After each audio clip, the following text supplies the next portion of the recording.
Friends, ఈ video నచ్చినట్లయితే like చేయండి, సబ్స్క్రైబ్ చేయండి. రాజు, రూప, విరూపాక్షి, అప్పలనాయుడు వీళ్ళందరూ కూడా హాస్పిటల్లో సూర్యప్రకాష్ దగ్గర ఉంటారు. ఇప్పుడు ప్రమాదం ఏమీ లేదు కదా డాక్టరు అని అడుగుతూ ఉంటే, సూర్యప్రతాప్ హాస్పిటల్లో ఉన్నప్పుడు డాక్టర్ ప్రమాదం ఏమీ లేదు అని చెప్పారు. ఇక సూర్యప్రతాప్ డాక్టర్స్ వీరు నెల రోజులు రెస్ట్ తీసుకోవాలి, బెడ్ కూడా దిగకూడదు అని చెప్తూ ఉంటారు.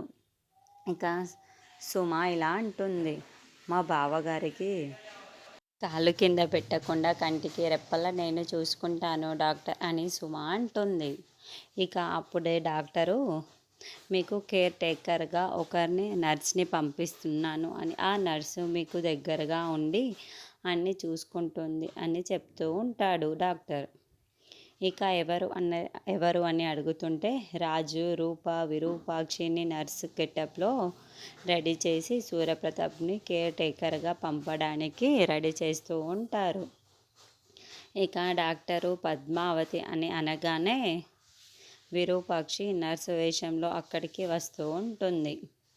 ఇక విరూపాక్షి అక్కడికి రాగానే నర్సు వేషంలో ఉన్న విరూపాక్షిని సూర్యప్రతాప్, విజయాంబిక అలాగే చూస్తూ ఉంటారు. అది ఇంతకీ సూర్యప్రతాప్, విజయాంబిక నర్సు గెటప్లో ఉన్న విరూపాక్షిని గుర్తుపడతారా లేనిది తర్వాత చూద్దాం.